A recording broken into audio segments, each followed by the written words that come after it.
To this webinar all about you. Yes, and we are going to be going for 60 minutes.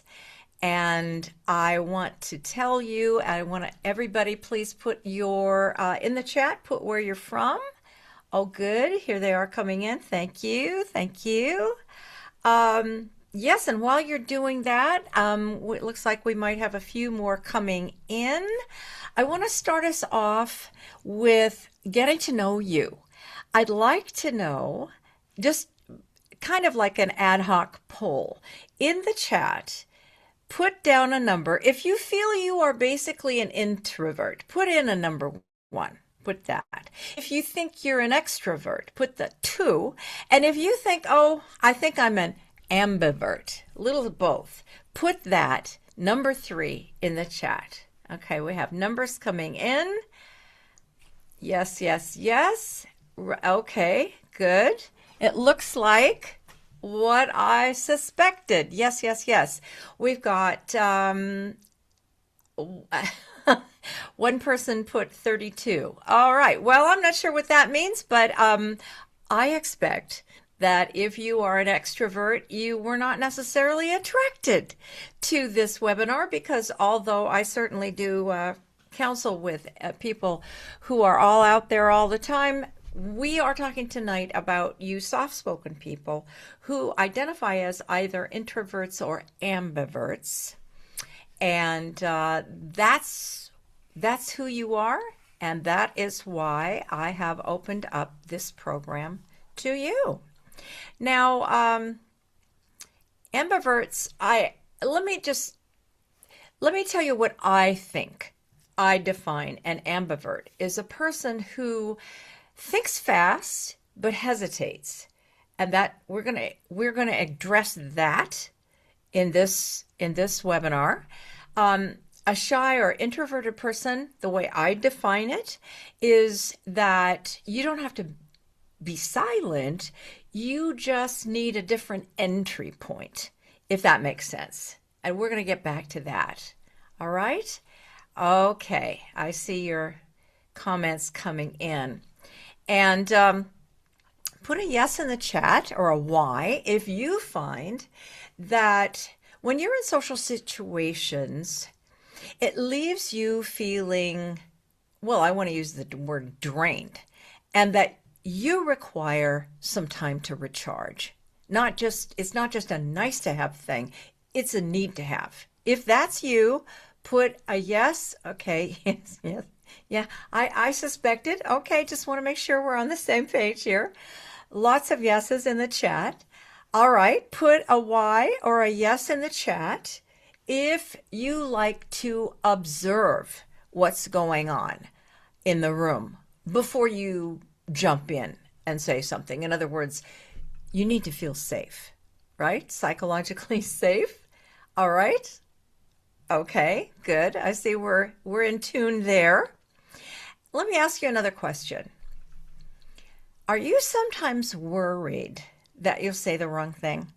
Or maybe you're worried that whatever you say, if you say the wrong thing, you're going to be judged or misunderstood, if that's you, right? Oh, okay. A few of you, yes. Some people not sure. All right. Put a yes or a Y in the chat if these adjectives describe you. Loyal, dependable, capable, and very brave behind the scenes. Is that you? Okay. Well, then you're in the right place. Okay, everybody, I guess I better introduce myself too, if you don't already know me. I'm Dr. Candy Campbell, and I think it's only fair that you know a little bit more about who's driving the bus, so to speak, tonight. You know, my publicist, who I paid a lot of money to tell me how I should introduce myself, she said, you should say, you're an award-winning actor, author, filmmaker, and last but not least, a nurse, and I'll add a recovering academic. I have a lot of letters behind my name. That just means It really just means I have a crazy quilt of training and experiences, which, in my humble opinion, it makes me qualified to talk to you about this subject. Starting out, I've got a bachelor in acting with a minor in speech language pathology. And before I became a nurse, that was. And I worked for decades as a nurse clinician in behavioral health and intensive care. My master's is in systems management, and my doctoral research over at Stanford was on interprofessional communication with a goal to mitigate risk and patient harm. And in so doing, I studied neuroscience and I utilized a method from applied improvisational principles from the arts. That is all the arts, not just theater. So art plus health, baby. And in between all of that, on the side, I've been a card-carrying SAG union actor for years. And I have to add one thing. There was a time in my life, maybe this has happened to you too, if you're old enough, or doesn't matter what year it happens, times were tough. And I don't just mean financially, I mean in every way. I got through a real tough patch in my life, and I desperately needed to laugh again. And so what I did to get through it was I co-founded an improv and stand-up comedy troupe in San Francisco. We were together for about 3 years. And then in 1995, I was invited and started teaching applied improvisation principles to the first Silicon Valley startup, and then it branched out into other, I want to say, risk-averse industries, which eventually gave way to the doctoral research that I was talking about. Between all that, I love to sing, spent years training as a vocalist, appearing in musicals and doing some backup recording as a singer. And I've had 3 solo shows. I still tour with my 3rd one as Florence Nightingale. We've been off Broadway in 3, well, it's soon to be 4 countries and 14 states so far. And I know that's a lot, but I'm telling you this because I want you to understand that this program that I have created, well, it's not like it's new. I've been doing this for years. Mainly it's been with executives who find me. Or when I was a professor, I was the designated speech coach for students who had to give their oral defense of their doctoral research, and I helped prepare them. And then, of course, I was also dean of the Speakers School for the Northern California chapter of the National Speakers Association. And just before COVID, when I retired and moved here to the DC area, I became the co-chair of their Speakers School. So it's not like I just woke up one day and decided, I think I'll try that coaching thing. You know, you might have come across some coaches who are like that, but that's not me. If you want more testimonials, they're on my website, candycampbell.com, or you can look on my LinkedIn profile. There are even more there. So that's enough about me. Here is my goal for our time together. And because I value your time. As a nurse, I do my best to be punctual. I know we had to wait a few minutes to get in today, make sure everybody got in. And there may be some people joining us now, but again, this will be on replay, so no worries. I just want to make sure that I keep my commitment to you and start to finish together tonight. Whenever you're watching this, we'll have an hour. And by the way, everybody will get a special bonus I created if you stay with me to the end, and I'll tell you more about that in a minute. Okay, so here we go. Let's get to it. As a professional, I know, I believe, and I'm sure you do too, that whatever you undertake, it should have a set goal, a premise, and a promise. And so I want to tell you tonight what my premise is for you. And that is that becoming confident in speaking, it is a skill set. It's not a personality flaw if you don't know how to do it. Anybody can learn it, including you, if you agree to put in the work. And my promise is that this program that I'm going to introduce to you tonight is able to teach you, if you put in the work, how to speak with confidence so that you're taken seriously in the marketplace instead of being overlooked. I will say the benefits are many.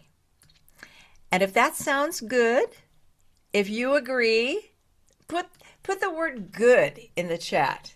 All right? Okay, all right. G, all right. Somebody just put G. All right, good. That's good.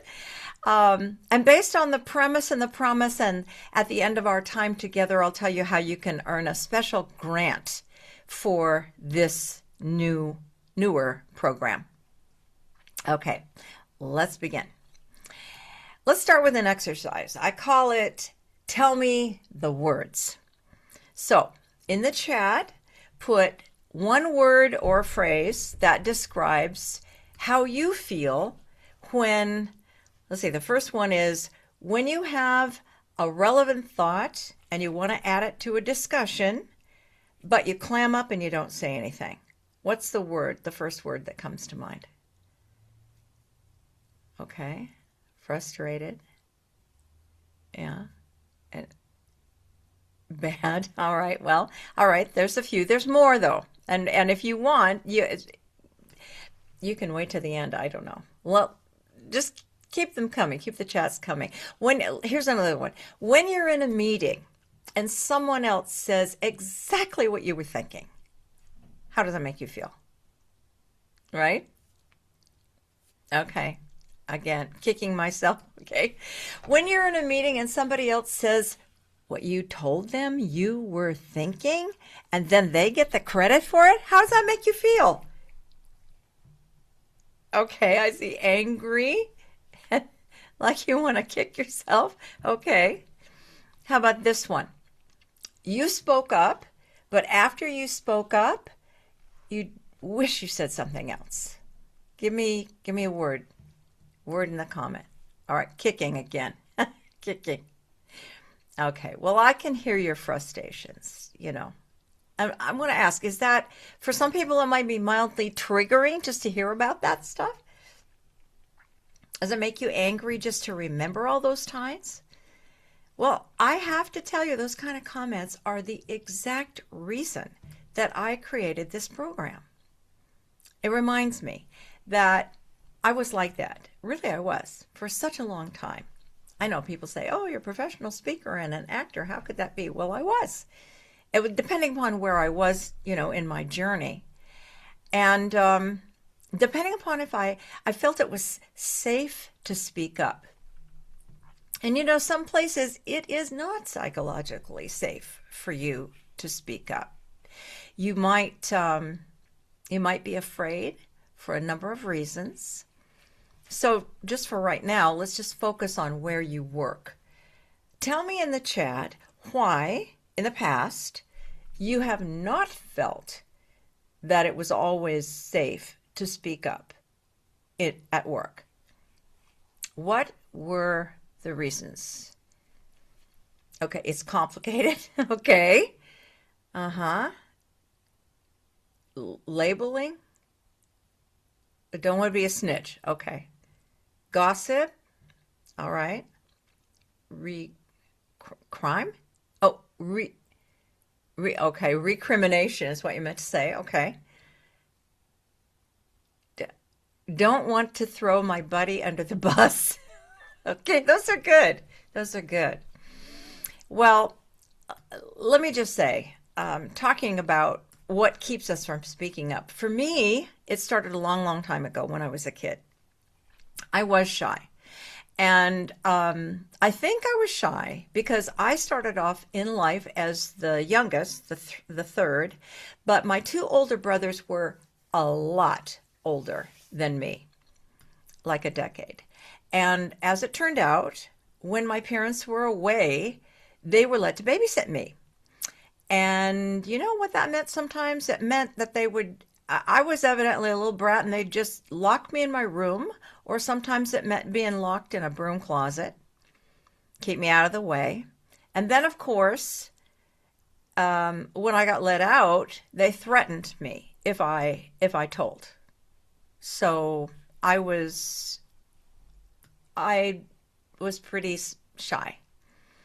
But you know what? What happened? And not everybody had, the luck that I did. But when I was 5 years old, before I went into kindergarten, the summer before I went into kindergarten, one day there was a knock at the door, and my mom answered.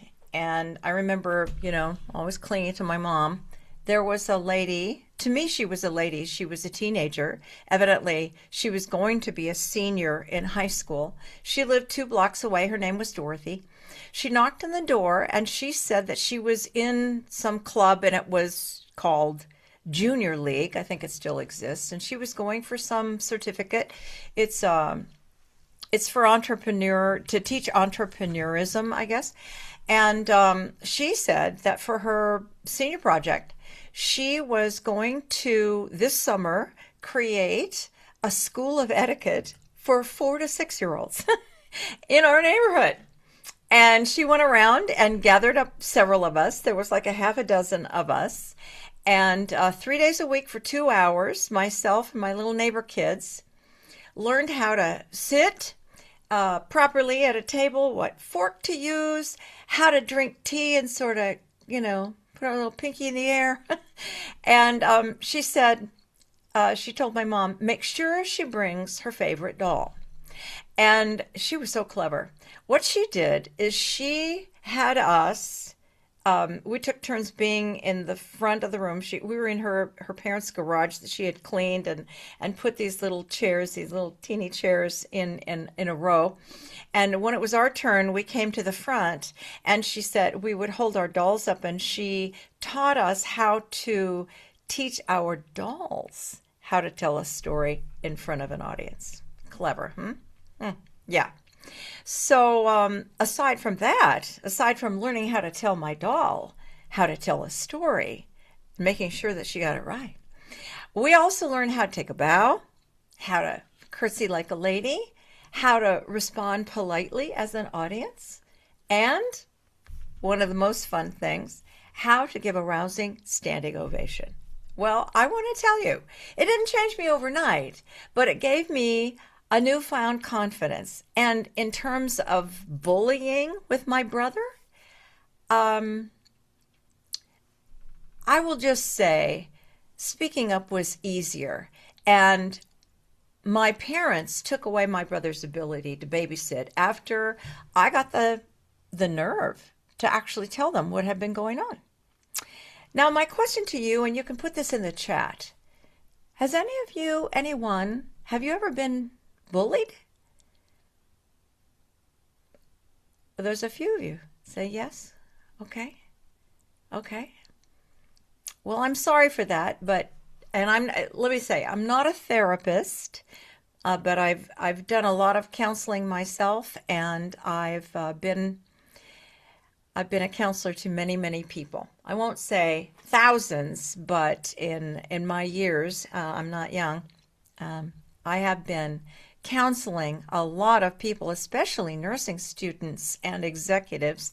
And surprising to me at the first was that it doesn't matter how smart you are, how much education you have.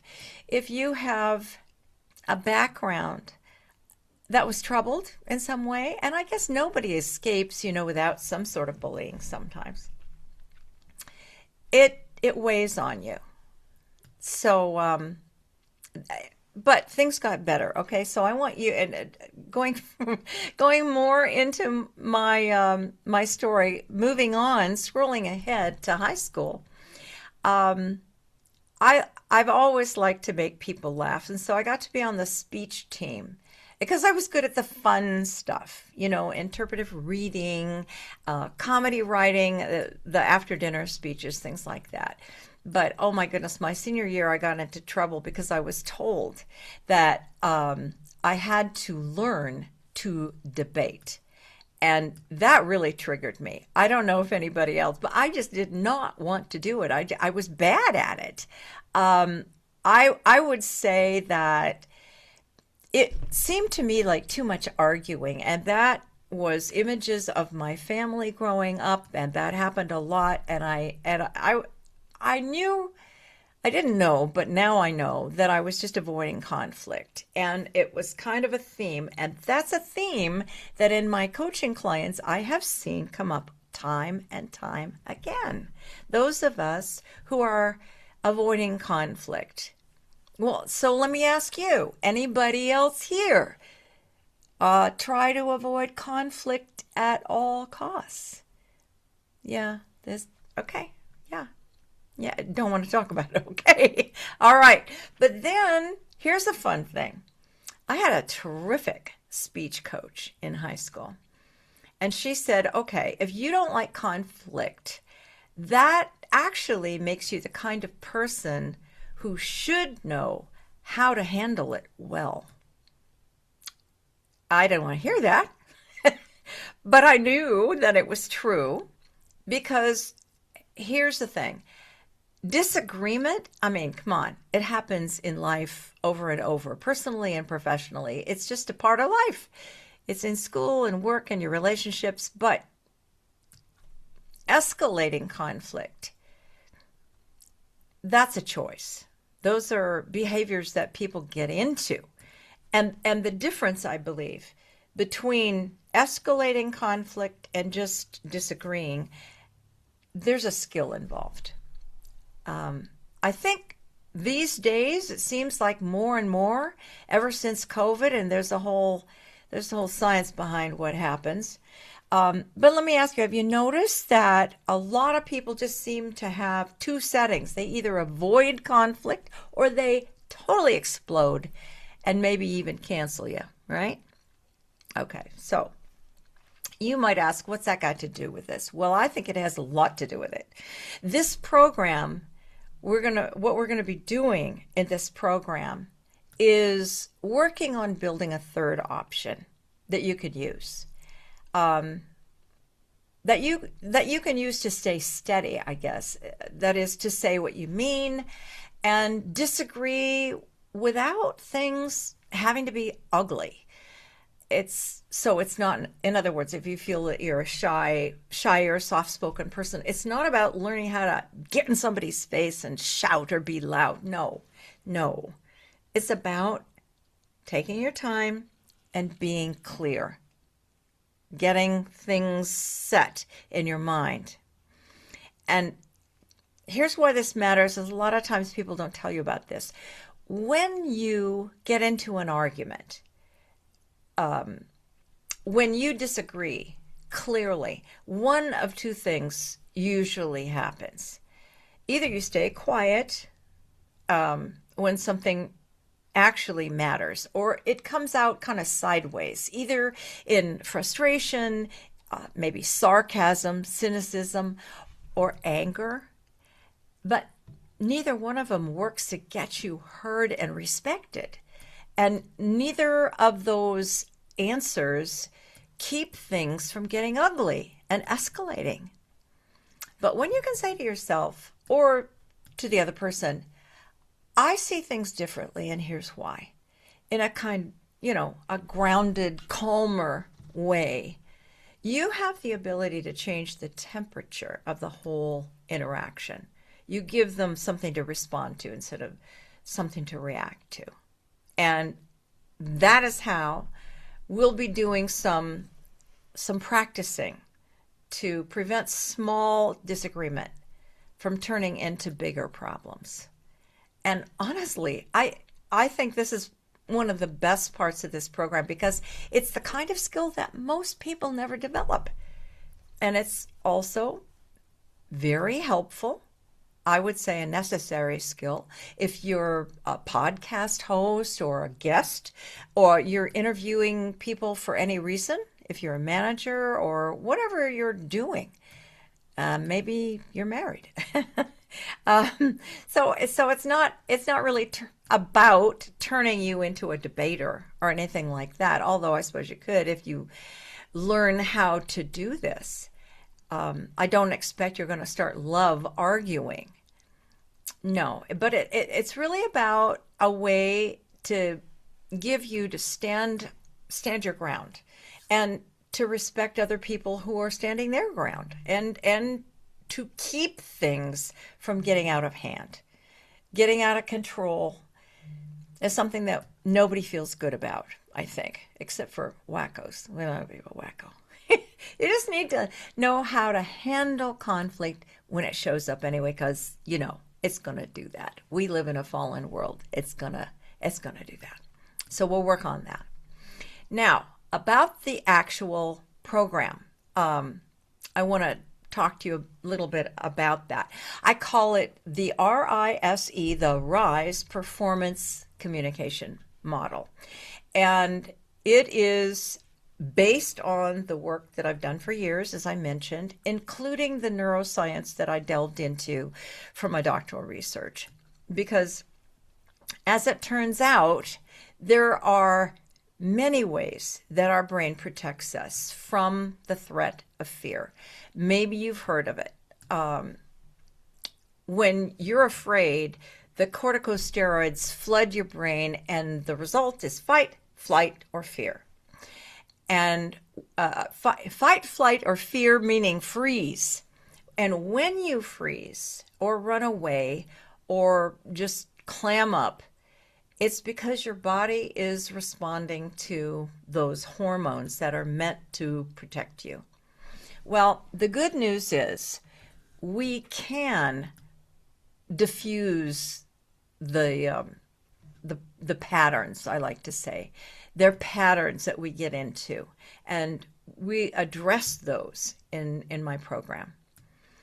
So what you're going to walk away with, I'll just break down the 4 parts a little bit, the RISE for you. The first part, the R, is for reveal. And that's what we're going to do, starting with the free consult that I've got for you as a gift. It's not just a hi, how do you do? I have a bonus prize for you that will help us look at where you are, who you are in this guided assessment so that you can see yourself clearly. Sometimes it reveals things to people that they didn't know about themselves. And maybe it'll give you a look into what's holding you back other than what you already know.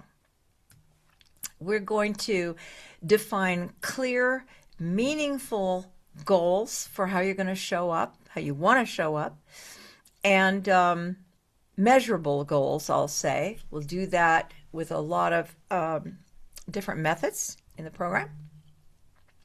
And the I is for implementation.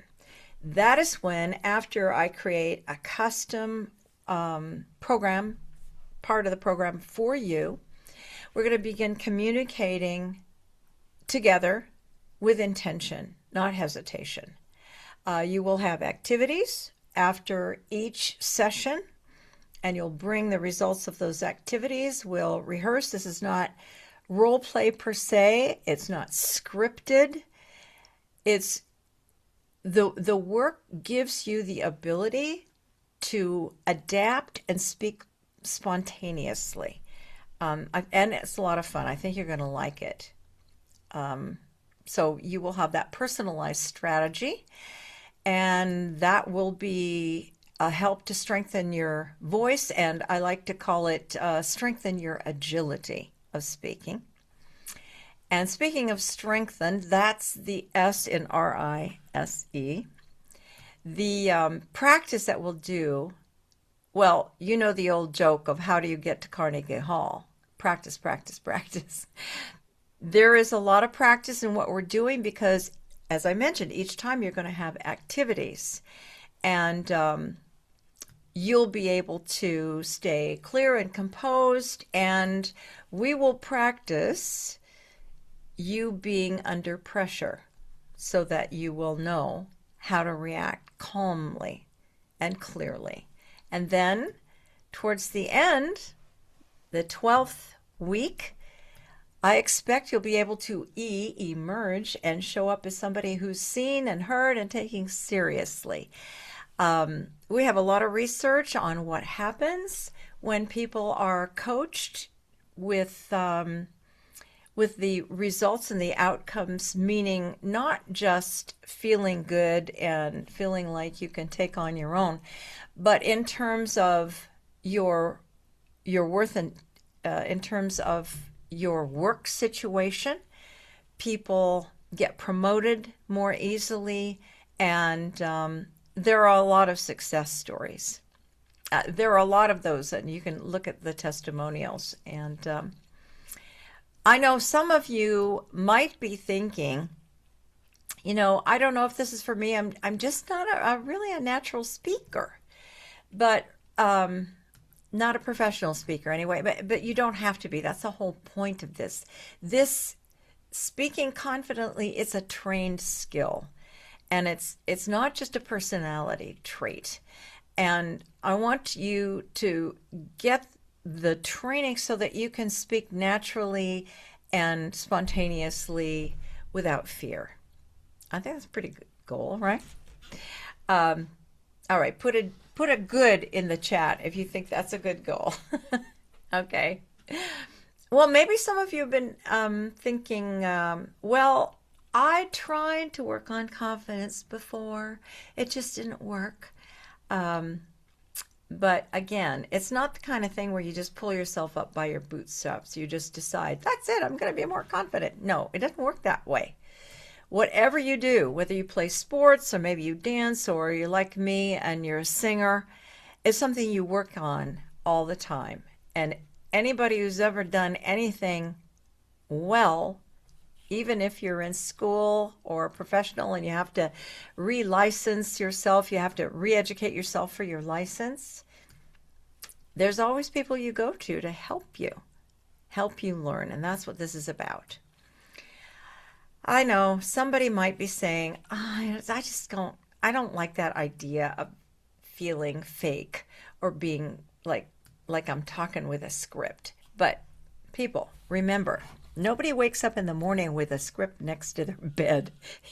Life is improv, and we are going to work on some of the activities and exercises that I've used for years with people to not only make them, help them to be more spontaneous and adaptable, but creative. And if you're the kind of person who has this secret wish that on the side, maybe you want to do some more creative things, but you just don't trust yourself. You don't think that you're able to come up with creative ideas. The innovation that this work spawns is, it's the reason why I'm working on my 7th book and why I have 3 solo shows and, an award-winning documentary film. I didn't think of it overnight. I didn't wake up thinking I was going to be an author or a filmmaker or anything like that.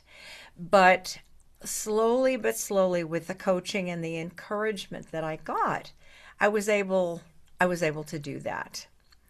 So, one last thing. I know some people think, what if I get all this preparation and then I still say the wrong things in the moment?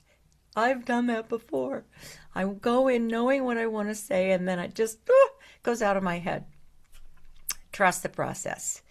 That's what I'm going to work on with you on, and that is why this is not just what I'm offering you is not just a lot of pre-recorded videos, even though you will be taking home a video of all of our Zoom recordings for you to have, forever and ever, so that you can refer to. But it takes practice, and anyway, just trust the process. I've helped a lot of people go through this. Here's another thing I wanted to encourage you about. It's been my experience that when we're in a particular situation, most of the time, Perfection is not required. And I think that's another one of those stumbling blocks that this work really helps set aside in your mind. Because when we're all tied up in knots about perfection, it causes us, those fearful hormones start percolating again.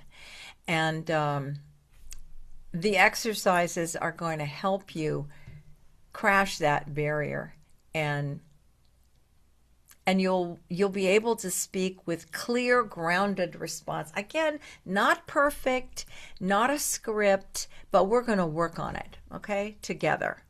Now, some of you might want some group coaching. I know that I have done that, and I often do that I have in the past, and I often have done that, will do that, depending upon how many people are enrolled at the same time. And right now, for the next 10 days or so, I'm just looking for 10 people because, there's only one of me.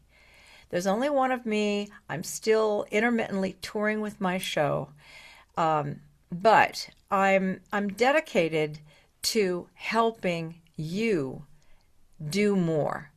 And I think being at least a little prepared always lands better than silence or, overthinking it. So, all right, we are almost at the end of this time. For those who are on right now, I'm going to tell you that we'll have a Q&A afterwards. That's not going to be recorded. But for those, I'm going to be letting go now. We're going to stop the recording in just a few minutes. I just want to leave you with a few thoughts about this program. It's not just about improving the words that you speak. It's really about transforming how you show up, allowing you through these exercises, through this practice, allowing you to feel more confident so that your ideas do get heard, that your presence is felt. I think everybody around you is going to know the difference, and you are going to know the difference inside. The kind of work that we're going to do helps you be recognized and go to the next step in your personal or professional life. I know I've had a lot of fun stories about when I coached, the first person I coached with this sort of method came back and told me that he got up the nerve to propose to his girlfriend. Not everybody has that result, but anyway, let me be clear on what this is. It's a 12-week coaching experience designed for you introverted or soft-spoken professionals who are ready to learn how to communicate with clarity, with confidence, and especially if you're under pressure. It's going to be customized for you. Like I said, you'll get your videos. You're going to get the activity modules that will match the lessons that I will plan for you. You will have access to me with emails and texts. Don't go crazy on it, but I want to be there for you in between sessions. And you're going to get your free bonus. I call it the strategic communication profile, will be delivered after you book your free consultation call, and hopefully within the next 10 days, so that you're going to find your voice, you're going to use it with power and be taken seriously. You'll speak so that people will listen without overthinking all the time, and stop holding back in the moments that matter most. Oh, one last thing I almost forgot. I got a big bonus for the first 10 people who book a call. A big, big bonus. It's a first family scholarship grant. So we'll talk more about that. If that sounds good and you're ready to stop holding back and start showing up, with clarity and confidence. For those of you who are thinking, oh boy, that's what I need, here's what I want you to do. Here's your next step. My calendar has a limited number of sessions in the next 10 days.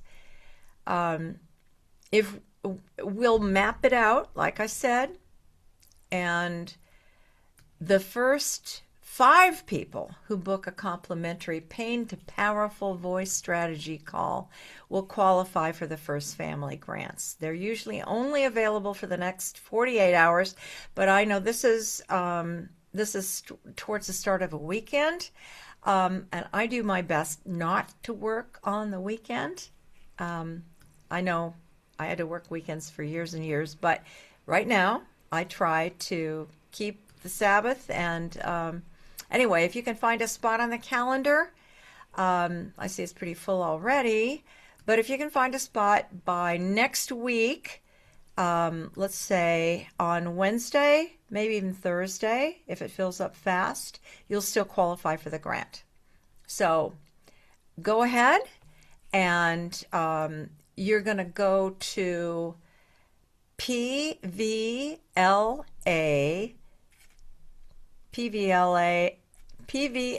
Academy in one sort of word.com. We'll put that in the chat. And that is where the calendar is, and you can book your Pain to Powerful Voice free consultation and get your communication profile and start finding your voice. I want to thank you so much for joining me tonight or today, whenever you're seeing the replay. I look forward to talking with you and working with you soon. And those of you who are on the call, stick with me and we will do about 10 minutes of Q&A. So everybody, thank you, God bless, and good night.